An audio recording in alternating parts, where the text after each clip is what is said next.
Bro, this guy scammed a whole country, bro. He had made a game and said the game was going to do one thing and it didn't do it. This is the story of how a game stole $130 million from the fans, I guess. I don't really know how to explain it. Just watch this video.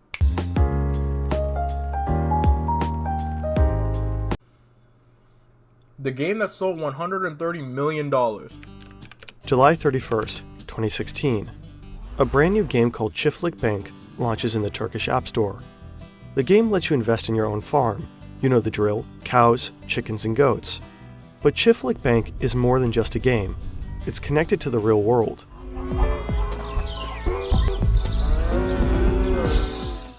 On the app, you can invest your money in virtual livestock. By doing that, you automatically invest in real farms that actually exist, and the real produce of those real animals are then sold in dedicated farm shops near you. So Çiftlik Bank is not just about gaming.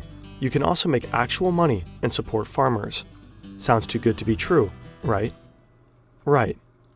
This innocuous young man is the brains behind the app.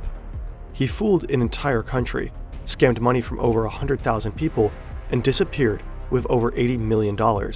Where is he today? And how did he pull this off?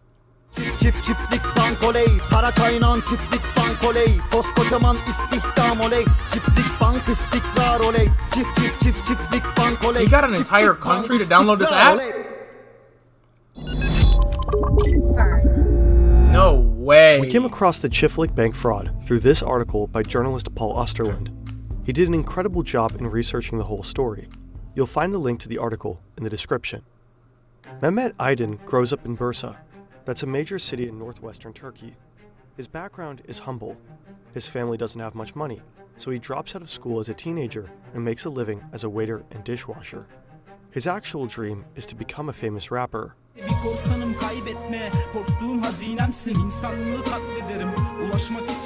He never makes it big, but he makes some contacts in the Turkish rap scene and meets an online game designer. The two become friends. Aydin is a big fan of the Facebook game Farm. Come on, bro. What is this, bro? Why you gave my man's neck rolls like this in the back, bro? Come on, gang.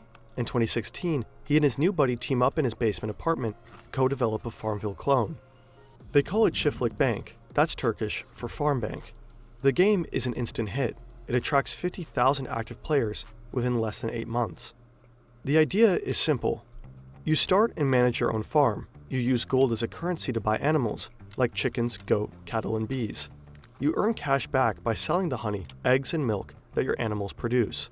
You can then use the profits from these sales to buy more livestock, and so on. You can also pay real money to buy virtual gold and run your farm. And that's not just some pay-to-win model. If your farm does well and you make some proper virtual gold, you can exchange your virtual proceeds back into real money. Aydin has a groundbreaking idea.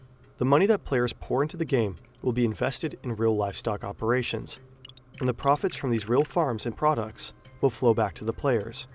So Çiftlik Bank becomes a hybrid form between a video game and a crowdfunding platform for Turkish agriculture. Investments like these are in high demand at the time. Turkey's agriculture is struggling due to a number of factors. More and more Look, bro, it sounds good on paper. I'm gonna be honest. It sounds really good on paper. Like, yeah, you spend this money in the game, and then this also affects real life. You're doing good things, right? Too good to be true, though. It just sounds too good. But you know what I mean? Bank suddenly gives people a chance to directly support the country's entire farming sector. It all sounded way too good to be true, and it shows just how hard it can be to realize you're being thoroughly screwed and rubbed. Imagine you're sipping your morning coffee when you get an email confirming a purchase you never made. Panic sets in. You've been hacked. Your personal data can easily be stolen and misused. So-called data brokers collect and sell your details, from your name and address to your browsing history and even your online payments. Next thing you know, you're bombarded with spam calls, phishing emails, and in the worst case, unauthorized charges. Stress levels rise as you try to secure your accounts and reclaim your identity. It's a nightmare scenario that can happen to anyone. Incogni protects your privacy. Aydin goes launched the first 2 real-life farms coming, near his bro. hometown. Oh my god. He's hosting huge opening ceremonies. They're attended by a district governor and a local mayor. Aydin is a pop star at those events. Bodyguards have to shield the successful entrepreneur from his fans. Right from the beginning, Aydin's project is supported by some influential people. This commercial features the famous Turkish TV actor Mehmet Çevik. Yılma ve asla yorulma. Hey, I'm not sure if you know this or not, but 99% of you guys are not subscribed. What are you doing? Subscribe. Go ahead. Scroll right now. Subscribe. Like the video if you like it. Comment if you want to comment. But just subscribe. I mean, why not? You know? Alright, back to the video. Çevik also acts as the company's press consultant. Within a year, more than 100 of these farm bank shops pop up throughout the entire country. They sell the products from the Çiftlik Bank operations. Here you can see cheese, honey, and sausages with the logo. Çiftlik Bank players receive 5% of their profits in vouchers for these shops.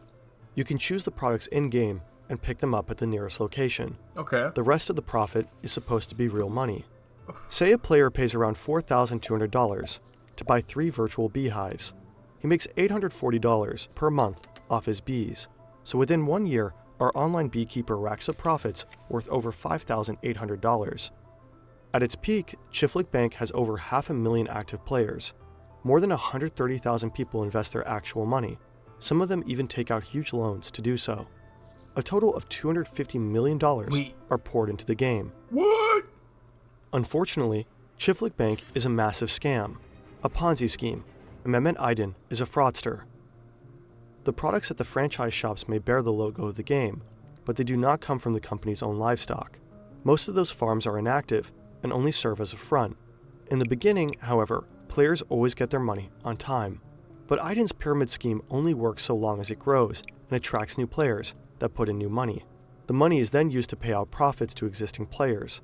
The company does extensive marketing and hands out commissions for bringing in new players. In late 2017, only a year and a half after the game was launched, things start getting messy. Already? Players complain about false promises on social media, and financial regulators in Turkey put Çiftlik Bank on their radar. I put all my The authorities savings on become it? particularly skeptical when they find out that the company's bank accounts are held by a shell company based in northern Cyprus. Another Turkish authority, Turkish Ministry of Customs and Trade, starts looking into the company's finances. Aydin realizes he can't keep up his scheme for much longer. In December 2017, he suddenly sells his shares in the company. A month later, Çiftlik Bank says it has suspended accepting new users. It also stops paying out profits. Rumor has it that the banks are refusing to work with Aydin's company after the complaints. Many players are furious and want their money back. Some of them have invested all their savings, believing they could make profits and at the same time do some good for their country. News officially breaks in March 2018. Authorities determine that Çiftlik Bank is indeed a scam. Prosecutors launch a criminal investigation. They issue a warrant for Mehmet Aydin and some of his employees. But Aydin has vanished into thin air. Interpol puts out a red notice for his arrest. Police forces worldwide are asked to track him down. It soon turns out that Aydin has fled to Uruguay, but he doesn't exactly lay low. He is seen driving around in his Ferrari. He posts this video. This is his private yacht. To pay for all this, Aydin stole millions from Çiftlik. No way, bro. This nigga done went to Uruguay and got him a baddie. Nigga on a yacht, living life after scamming millions. Yo, this nigga is him. Like bank users, and he's been doing so long before running off to Uruguay. His former bodyguard says he frequently went to casinos in northern Cyprus to gamble and party hard. Now it looks like he just keeps living the good life down in South America, like nothing happened. 12,000 kilometers away, the fraud story dominates Turkish media for months. Angry players raid one of the real farms and try to load the animals onto trucks. Aydin plays the victim and blames the Turkish state. He says he couldn't pay his players because authorities seized his company's assets. His former partners are busy apologizing to the Turkish public. This is actor Mehmet Çevik calling to apologize on national TV.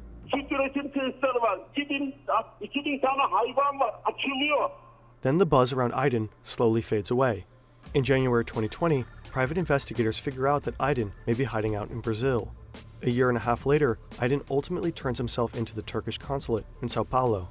Oh. He's arrested and flown to Turkey 2 days later. A mob of journalists is waiting for him when he arrives in Istanbul.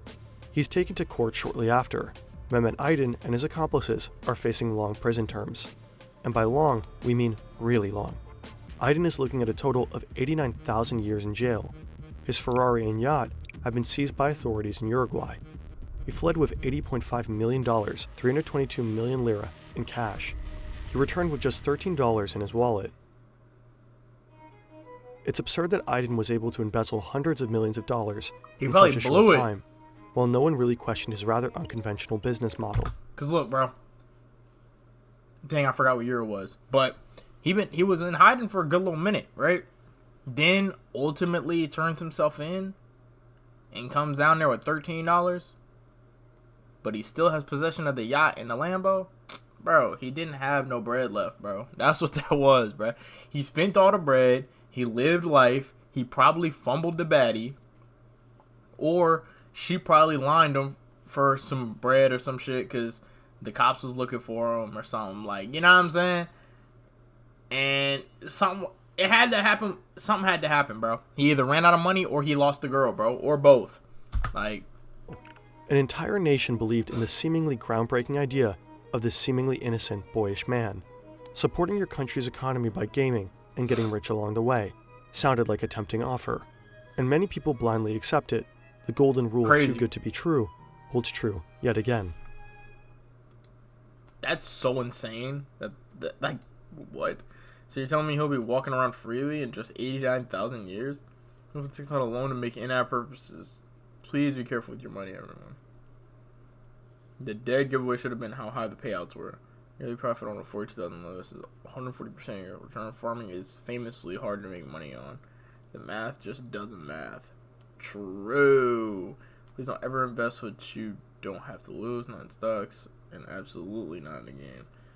Yeah, I was about to say, stocks is a little different. It is, because if you really know what you're doing, you could probably, like, I don't know, do a little option trade or something and then, you know, make your bread back. But, bro, if you're trading and it's, if you're doing some shit in a game, bro, gang, it's probably not real, bro. Like, let's be honest, it's a game, dude. You're on a game, I'm assuming on your phone. Man, stop, bro, stop. It's not, bro. It's just not it.